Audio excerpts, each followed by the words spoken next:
Good morning, welcome back to my channel. কেমন আছো তোমরা সবাই? আশা করছি তোমরা সবাই খুব ভালো আছো, আর আমরাও ভালো আছি। আমার নতুন ফ্যামিলি, নতুন একটি ব্লগ নিয়ে তোমাদেরকে সাথে নিয়ে আজকে ভিডিওটা স্টার্ট করছি। এখান থেকে শুরু করলাম।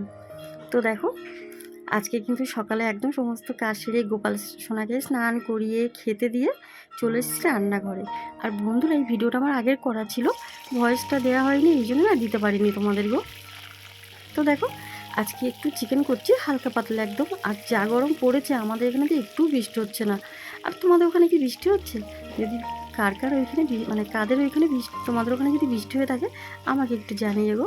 আর এত গরম না, মানে গরম সহ্যই করা যাচ্ছে না, কি করব বলো।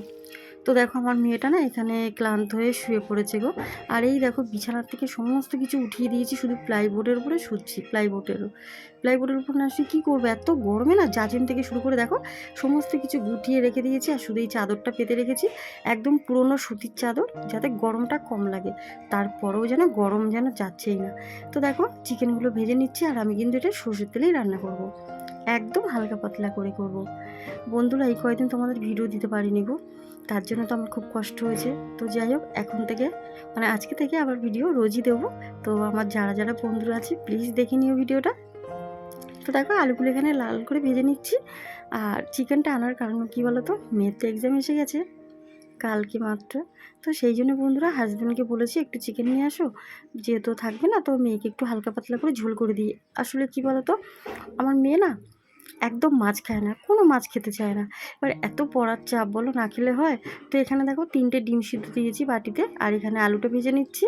আর দারচিনি লবঙ্গ বাটিতে সব তো রেডি করে রেখেছি, তোমাদের দেখিয়ে দিয়েছি। মানে দেখিয়ে দিয়েছি বলতে ওই কাজ হাতে আর কি দেখিয়ে দিয়েছি।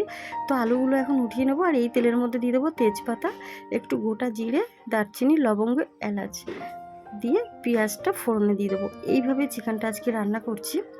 আমি অন্যভাবেও করি, কিন্তু আজকে একটু ইচ্ছা করলে এইভাবে করি, যেহেতু হালকা পাতলা করছি। আর এইভাবে কিন্তু চিকেনটা ভালোই লাগে খেতে। কে কে আমার মতন এই গরমে হালকা পাতলা রান্না খেতে ভালোবাসো? আর বন্ধুরা, তোমরাও কিন্তু খেও। এত গরমে না একদম রিচ কোনো খাবার খেও না, হালকা পাতলা ঝোল খাবে।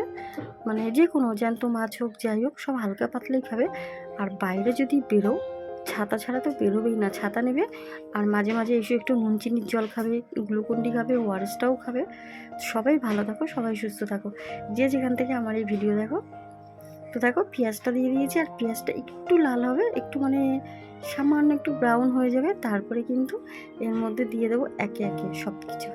আর চিকেনটা তো ম্যারিনেট করে রেখে দিয়েছি, তো চিকেনটাই দিয়ে দেবো। আর চিকেনটা আজকে এইভাবে যেহেতু হালকা পাতলা করব, তো সমস্ত কিছু দিয়ে মানে আদা রসুন পেঁয়াজ তো ফোড়নে দিয়ে দিলাম। আর এর মধ্যে এখন দিয়ে দেবো একটু টমেটোটা যে একটু ভাজা হবে, তারপরে কিন্তু মশলা দিয়ে দেবো। মশলা দিয়ে মানে চিকেনটা দিয়ে দেবো আর কি। কী ভুল বকছি, আসলে গরমে না কিচ্ছু ভালো লাগছে না গো। তার মধ্যে মেয়ে রয়েছে, একটা টেনশান হচ্ছে। আর এই দেখো, এখানে আমাদের এই যে সিলিন্ডারটার এখানে আমার ওই যে আগের বার যে ওরকম হয়েছিল না, তো আমি না বারবার দেখি, আসলে টেনশান হয় খুব, কী করব। এই টেনশানটা না আমার আগে হতো না, জানো তো বন্ধুরা। যেখান থেকে আমার এই সার্জারিটা হয়েছে, তারপর থেকেই আমার একটার পর একটা টেনশান। আর এই গরমে তো ঠান্ডা গরম তো লেগেই যাচ্ছে শুধু, যেহেতু থাইরয়েড আছে। আর তারপরে যেন এখন আবার ধরা পড়েছে সুগার, একদম মানে আছে, খুব বেশি না, কিন্তু প্রথমেই যেহেতু ধরা পড়েছে, সেইভাবে ওষুধটা দিয়েছে ডাক্তার, খেলে বলেছে নর্মালে আসতে পারে।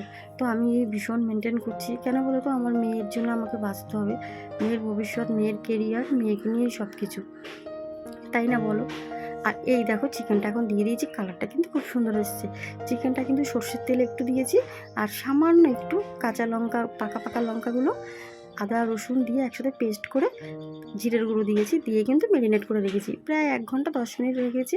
আর এখন এটা দিয়ে দিলাম, একদম সুন্দর একটু ভাজা ভাজা হবে। তারপরে সামান্য ওই যে চিকেনটা ছিল ওর মধ্যে একটু দিয়ে জল দিয়ে দিই, আর এমনিতেই জল বেরিয়ে যায় গো চিকেনটা। যতই তোমরা মানে ভাববে জল দেবো না, তারপরেই যেন জল বেরোতেই থাকে। তো যাই হোক, চিকেনটা আজকে এরকমই করবো। আর কালারটা কিন্তু খুব সুন্দর হয়েছে, তো দেখে মনে হচ্ছে ভালোই হবে বলো। তো যাই হোক, রান্না হচ্ছে, আর মেয়েকে তো বারবার দেখতে যাচ্ছি। তো একটা ডিম সিদ্ধ দিয়েছি, দুটো, আমি একটা মেয়ে একটা, ডিম সিদ্ধগুলো ছাড়াবো। আর এই দেখো, এখানে কতগুলো বেল নিয়ে এসছে, আমার হাজব্যান্ড এগুলো গাছের বেল, জানো তো, ও যেখানে কাজ করে ওখানে বড় একটা গাছ আছে, তো ওই কেউ থাকে না ওখানে, তো বেলগুলো পড়ে যায়, তো নিয়ে এসছে, বলেছে আর কি বেলের শরবত বানাতে। তো বানাবে, এর আগেও অনেকগুলো নিয়ে এসেছিলো, আমি এবার আমাদের এখানে দিয়ে দিয়েছি একটা কাকিমাকে। আর এইগুলো রেখেছি, বলেছে খাবে, তো আমি বললাম ঠিক আছে, তুমি যখন খাবে বলেছো বানিয়ে দেবো, তাই না। আর এই দেখো বন্ধুরা, আমার গাছগুলোর কি অবস্থা যেন প্রাণ ফিরেই পাচ্ছে না। জল দিচ্ছি গো, রোজই কিন্তু জল দিচ্ছি, তারপরেও দেখো পাতাগুলো যা রোদ্দুর, তো তোমাদের একটু দেখিয়ে দিই। দেখো আমার গাছে না লেবু হয়েছে, লেবুগুলো ঝরে পড়ে যাচ্ছে, এই দেখো। আমার না খুব কষ্ট হয় এইভাবে যদি ফল গাছ থেকে পড়ে যায়। আমার কি বলো তো, মানে পেরে খাওয়ার থেকেও না দেখতে ভালো লাগে, এই জন্য সহজে আমি গাছের ফলে হাতও দিই না। এই দেখো কত লেবু হয়েছে, কিন্তু লেবুগুলো সব পড়ে যাচ্ছে, একটা লেবুও থাকছে না। মনে হয় বৃষ্টি হচ্ছে না, তার জন্য হবে। আসলে গাছের সম্বন্ধে এখনও সব কিছু জানি না, কিন্তু লাগাতে ভালোবাসি, তার জন্য লাগাই। তো দেখো লেবুটা আবার হাতে করে নিয়ে এসেছি, দেখছি মনটা খারাপ লাগছে গো, যে আমার গাছটা কি হলো, লেবুগুলো কেন পড়ে যাচ্ছে। আমার হাজব্যান্ড বলে তুমি সবসময় টেনশন করো, এই জন্য লেবু পড়ে যাচ্ছে, মানে আমাকে আরও টেনশন দিতে চায়, কি বলবো বলো। আর এই দেখো জলের ফিল্টারটা, কেনা জল খাই, এর মধ্যে আবার এই একটা মানে পাতলা একটু মোটা মতন গেঞ্জিটা ভিজিয়ে দিয়ে রেখেছি, বারে বারে দিই, কেন বলো তো, আমরা ফ্রিজের জল খাই না তাই। আর এই যে চিকেনের মধ্যে কিন্তু এই গরম জলটা দেবো, গরম জলটা দিলে না ভালো হয়। আর বন্ধুরা আমি ম্যাক্সিমামই ডিমের কষা হোক, এমনি অন্য একটু রিচ মাছের ঝোল যাই করি, একটু গরম জল দিই। গরম জল দিলে কিন্তু টেস্টটা মনে হয় যে দ্বিগুণ হয়ে যায়, আমার মনে হয় একটু বেশি হয়ে যায়। তো গরম জলটা দিলেই ভালো লাগে। আর চিকেনটা কীরকম হয়েছে কালারটা তোমরা কিন্তু বলবে, আর খেতেও ভালোই হবে। আমি এইভাবে আরেকদিনও করেছি, মেয়েও পছন্দ করেছিল। আর চলো বাইরে জামা কাপড়গুলো মেলে এসেছি, নিয়ে আসা যাক। রোদে দেখো কি অবস্থা, শুকিয়েই গেছে। মানে এখন কি বলো তো, জামা কাপড় মেলতে মানে ধুয়ে দিতে দিতেই যেন শুকিয়ে যায়, এরকম অবস্থা। এত রোদ্দুর, এত রোদ্দুর, কি বলবো। আর এই পর্দাগুলো দিয়ে রেখেছি ঘরে। আর মেয়ে যেহেতু একটু শুয়ে আছে এখানে, মেয়ের আসলে এত পড়ার চাপ না, আর ঘরে সবসময় জানলা দরজা বন্ধ করে আমি রেখে দিচ্ছি, রোদের তাপটা যাতে ঘরে না ঢুকতে পারে। আমাদের ঘরে প্রচণ্ড গরম। আমার মেয়েটা দেখো সোনামাটা ক্লান্ত হয়ে গেছে গো পড়তে পড়তে।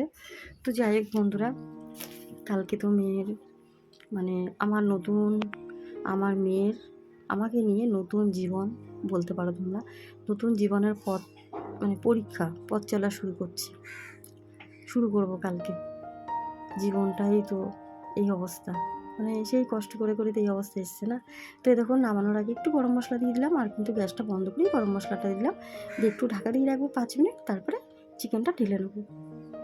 এরকম হালকা পাতলা দেখো, একদম কিন্তু আলু ঘেটে দিইনি, কিচ্ছু না, একদম সব কিছু হয়ে আছে, কিন্তু চিকেনটা খুব সফট হয়ে গেছে, দেখতেই পাচ্ছ। আর ঝোলটাও খুব ভালো হয়েছে। তো যাই হোক, এরকম হালকা পাতলা আমার মেয়ে খুব পছন্দ করে এই গরমে, আর আমার হাজব্যান্ডও পছন্দ করে। তো আমরা গরমে না এইটাই খাই। আর আমার তো এমনি মশলাটা খাওয়া এখন বারণ আছে, তার জন্যে। তো দেখো রান্না টান্না হয়ে গেছে, এখন গ্যাস মুছবো, স্নান করব, হয়ে গেছে, আরেকবার করতে হবে। আর ওই যেটা বলছিলাম বন্ধুরা, তো তোমরা সবাই যে যেখান থেকে আমার ভিডিও দেখো সবাই একটু প্রার্থনা করো আমার মেয়ের জন্য।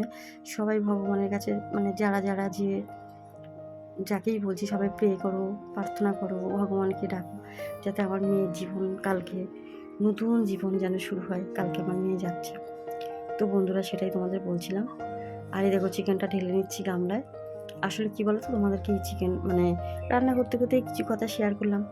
তোমরা যেহেতু আমার পরিবার, আমার ফ্যামিলি, তোমাদেরকে বলবো না কাকে বলবো, আর তোমাদেরকে বললে আমার মনটা একটু হালকা হয় গো, যেহেতু কেউ নেই। এইটা দেখো রাতের জন্যে, আর এটা হলো দুপুরের জন্যে। আমি এইভাবে গুছিয়ে মানে আলাদা করে রান্না করে হাফ হাফ করে রাখি দুটো বাটিতে। আর এখানে ভাত আছে, জল বসিয়েছি, চালটা এখনও দিইনি, পরে দেবো।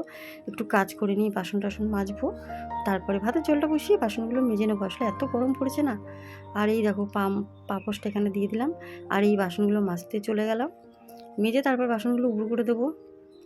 আর এই যে এত গরমে না কিচ্ছু ভালো লাগছে না। মানে সকাল থেকে তো 3-4টে নাইটি চেঞ্জ করে ফেলি, তারপরেও। আর জানো তো বন্ধুরা, এই নাইটিগুলো এত মোটা, ভোটকা নাইটিগুলো একেবারে, এত ভাবি আজকে এটাকে পরবো না, কিন্তু জানো তো সেই পরে ফেলি, মনে থাকে না যে। আর পরে তারপর ভাবি একে কতক্ষণে খুলবো, মানে এরকম ব্যাপার হয়ে যায় আমার। মানে সার্জারির পর থেকে না মনে হয় কি পুরো জীবনটাই ওলটপালট হয়ে যায়।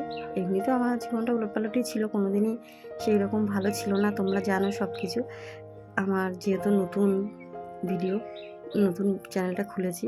তো বন্ধুরা তোমরা পাশে থেকে একটু সাপোর্ট করো, আর আমার মেয়ের জন্য সবাই প্রার্থনা করো যাতে আমার মেয়ের এক্সাম কালকে খুব ভালোভাবে হয়। আমি বন্ধুরা এর থেকে জোরে বেশি ভয়েস দিতে পারছি না, তো একটু যদি সাউন্ডের প্রবলেম হয় তোমরা আমাকে কমেন্টে অবশ্যই জানিও, তাহলে আমি চেষ্টা করবো আর একটু অন্য কোথাও গিয়ে যাতে ভয়েসটা একটু জোরে দিতে পারি। আসলে মাইক নেই তো, তো মাইক ছাড়া ভয়েস দিই আমি এইভাবে। আর বন্ধুরা এখন কিন্তু 6:30 বেজে গেছে, দেখো সব বাসন গুছিয়ে ফেলছি, দেখতে পাচ্ছ প্রচণ্ড গরম লেগেছে। তো এখন আবার এই নাইটিটা পরেছি, পাতলা নাইটিটা, আর যেহেতু সন্ধ্যা টন্ধা দিয়ে দিয়েছি তো এই নাইটিটাই পরে নিয়েছি। তো এখনও রান্না রাত্রেবেলা খেতে দেবো, এখনও ঠিক হয়নি। চিকেন আছে, আর দেখি কী খায় হাজব্যান্ড, তো কোনো ঠিক নেই। তো বাসনগুলো গুছিয়ে ফেলি। আর যেটা বলছিলাম বন্ধুরা, তো তোমরা সবাই একটু সাপোর্ট করো আমাকে, আমার যাতে একটু আমার একদম ভিউ আসছে না, আর তাছাড়া আমার দোষে ভিউ আসছে না। আমার ভিউয়ার্সরা কেন চলে গেছে জানি না, আমার উপরে রাগ করে চলে গেছে গো। তোমাদের কোনো দোষ নেই, সব আমার দোষ, আমি তোমাদের টাইমে ভিডিও দিতে পারিনি তার জন্য। তো যাই হোক, সরি, তোমরা আমাকে প্লিজ ক্ষমা করে দিও। আর এখন থেকে আমি নতুন নতুন ভিডিও দেবো তোমাদের, রোজই দেবো, ডেলি যেহেতু আমার ব্লগ, তো এখন থেকে চেষ্টা করবো দেওয়ার। কেন বলো তো, একটা তো আমি হালকা হচ্ছি আমার মেয়ের এক্সামটা। আর বন্ধুরা তোমরা হয়তো ভাবছো আমি এক্সামের কথাগুলো আসতে হয়ে যাচ্ছে, আসলে জানো তো আমার বাড়ির চারপাশে সবাই আছে, আমার শত্রুরা আছে চারপাশে, আমার মেয়ের যারা চায় না আমি এক্সাম দিই, এই জন্য একটু আসতে ভয়েসটা দিচ্ছি গো, একটু ইগনোর করে নিও। আর তোমরা মানে খুবই যদি আসতে হয় আমাকে একটু জানিও গো। তো দেখো 10টা বাজতে 10 মিনিট বাকি, আর রাতের সমস্ত খাওয়া দাওয়া হয়ে গেছে, বিছানাটাও করে নিয়েছি, দেখো বিছানা করা কমপ্লিট। তো যাই হোক বন্ধুরা, কালকে যাচ্ছি, তোমরা সাথে থাকবে, তোমাদের সাথে সবই শেয়ার করব, যেটা মানে কোথায় যাচ্ছি, কী করছি, কোথায় সিট পড়েছে সবই জানতে পারবে। সিট পড়েছে বাক্সার কাছে। তো যাই হোক, যাচ্ছি ওখানে, আর এর থেকে বেশি কিছু বলা যাবে না, তোমাদেরকে পরে বলবো। তো গুড নাইট, টাটা। যদি ভিডিওটা ভালো লাগে একটা করে লাইক করে সাবস্ক্রাইব করে